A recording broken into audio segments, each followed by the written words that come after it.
일본이 결국 후쿠시마 오염수의 해양 방류를 시작했습니다. 중국 등 주변국뿐 아니라 일본 어민들까지 반발하는 가운데 생태, 환경 문제의 엄격한 교황이 찬미받으소서 두 번째 부분에 후쿠시마 오염수 방류 현안을 담을지 주목됩니다. 잇따르는 흉기 난동 사건 등 최근 발생하는 강력 범죄의 빈도와 강도가 높아지고 있습니다. 흉악 범죄 소식에 사형 집행을 부활시키자는 여론이 힘을 얻고 있는데 과연 최선의 대안이 될 수 있는 건지 CPBC가 살펴봤습니다. 서울시가 전국 최초로 부모 모두 육아휴직 장려금을 받을 수 있는 서울형 육아휴직 장려금의 신청 접수를 받습니다. 특히 이번에는 다문화 가정도 지급 대상에 포함돼 조건만 충족한다면 가구당 최대 240만 원의 지원을 받을 수 있습니다.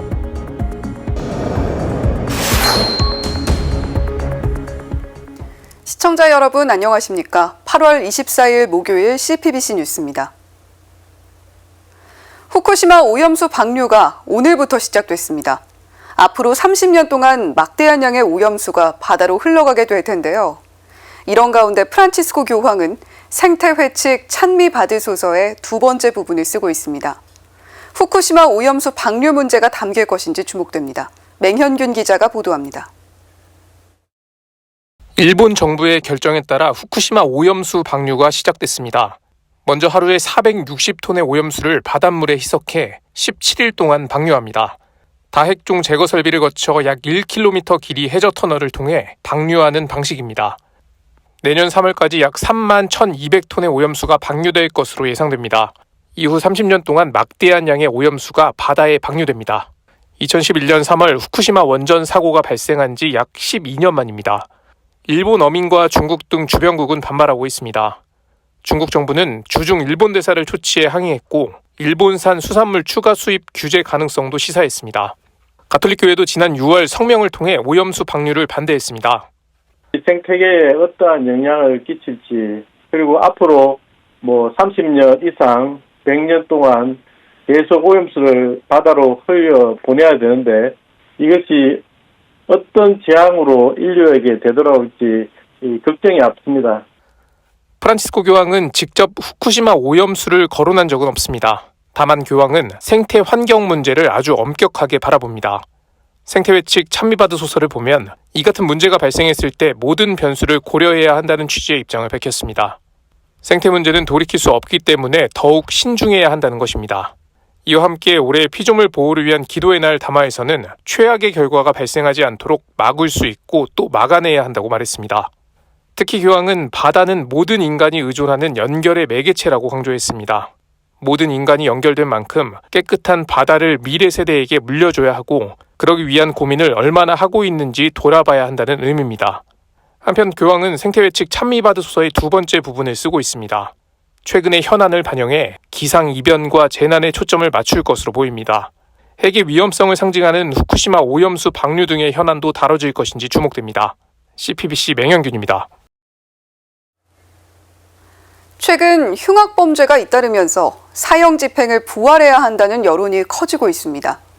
우리나라는 26년간 사형 집행을 하지 않아 실질적 사형 폐지국인데요.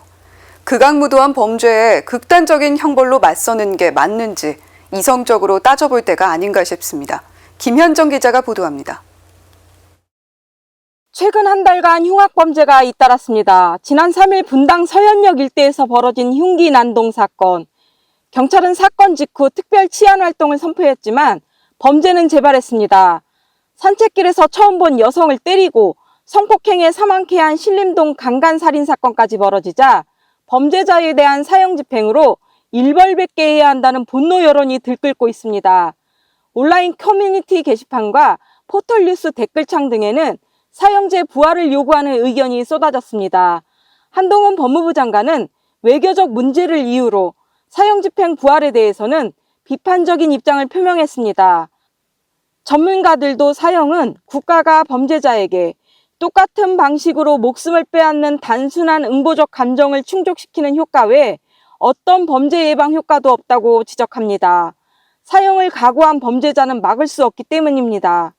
가톨릭교회 사목자들도 이런 때일수록 여론에 편승하지 말고 이성적인 국가사법체계, 치안 강화 방안을 논의해야 한다고 조언합니다. 그러니까 사형제도가 범죄 억제력이 있다라는 그거는 없습니다.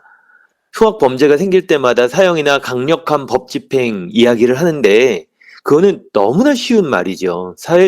사형제도로는 사회를 바꿀 수 없습니다.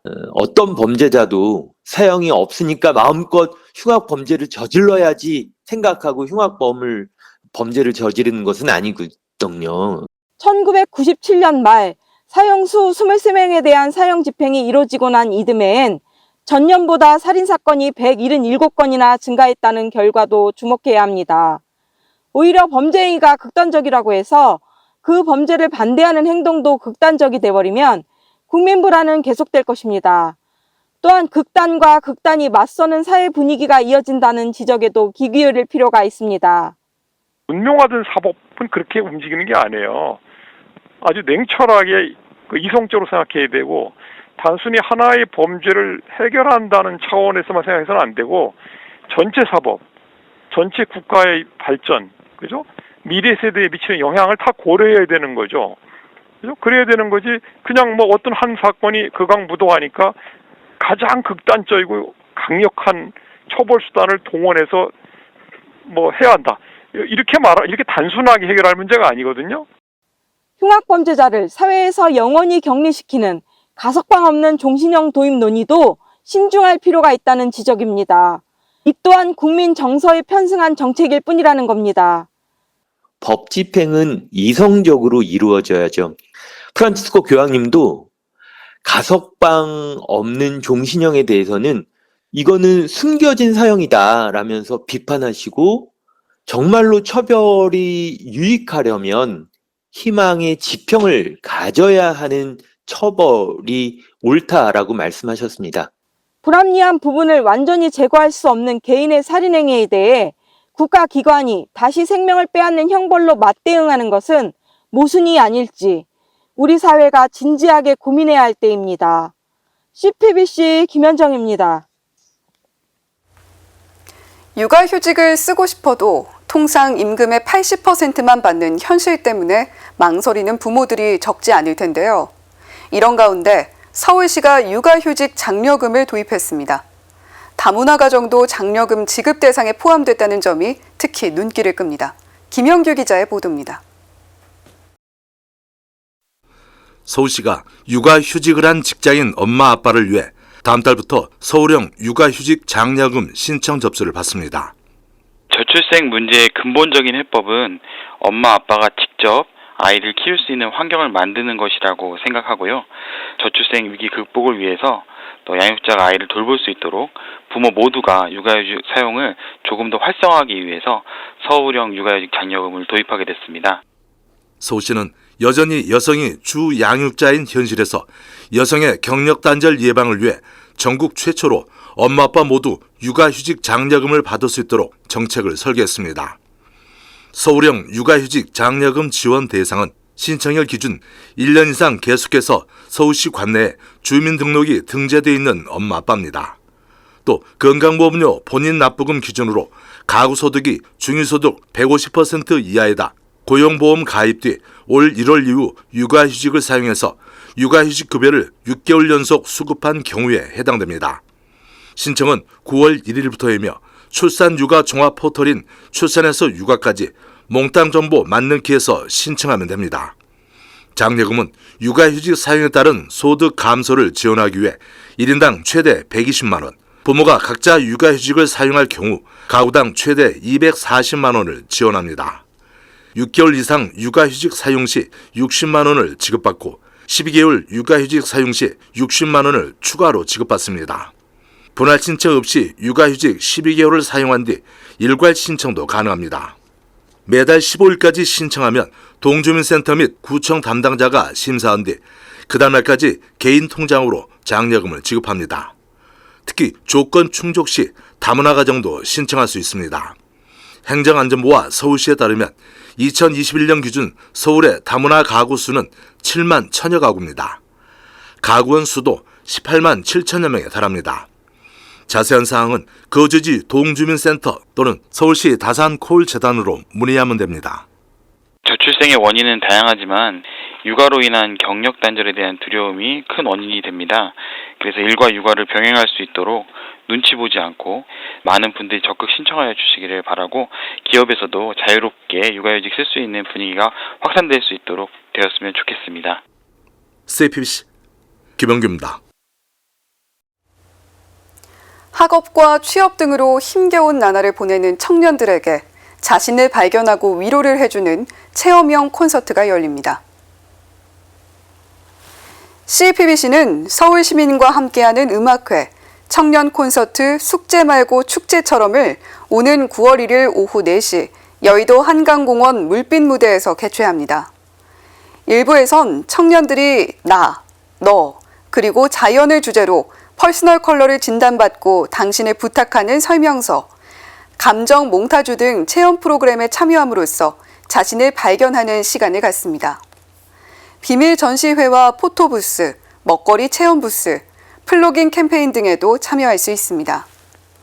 오후 7시 시작하는 2부에선 패션 디자이너 밀라논나 장명숙 씨를 비롯해 청년문관 이문수 신부, 정신의학과 전문의 조성준 교수 등이 출연하는 청년 토크 콘서트가 이어집니다. 디에이드와 WSG 워너비 나비, 싱어송라이터 김재형의 공연도 펼쳐집니다. 이번 청년 콘서트는 함께 고민을 나누는 토크와 위로를 전하는 음악을 통해 청년들이 삶의 의미와 목적을 돌아봄으로써 긍정의 가치관을 공유하는 시간으로 마련됩니다. 종교를 넘어 다채로운 체험 부스와 콘서트로 하여금 삶이 숙제가 아닌 축제임을 나누고 공동선의 가치를 알리는 자리입니다.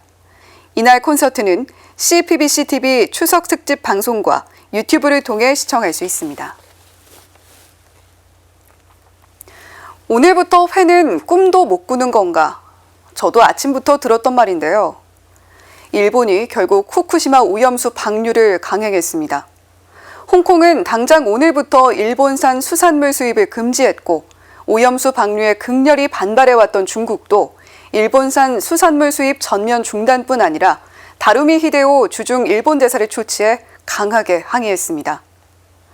우리나라도 제주와 마산 등지에서 규탄의 목소리가 들려오는데 왜인지 오염수 방류와 관련해 정치적 선동이란 단어가 들려옵니다. 국어사전에선 정치가 국민들이 인간다운 삶을 영위하게 하고 상호 간 이해를 조정하는 등의 역할을 한다라고 정의하는데 먹고 사는 문제만큼 인간다운 게 있을까요? 궁금증은 입안에 맴도는데 국가가 방패가 될 수 없다면 어디에 물어야 답을 받을 수 있는 건지 모르겠습니다. 이상으로 CPBC 뉴스를 마칩니다. 시청해주신 여러분 고맙습니다.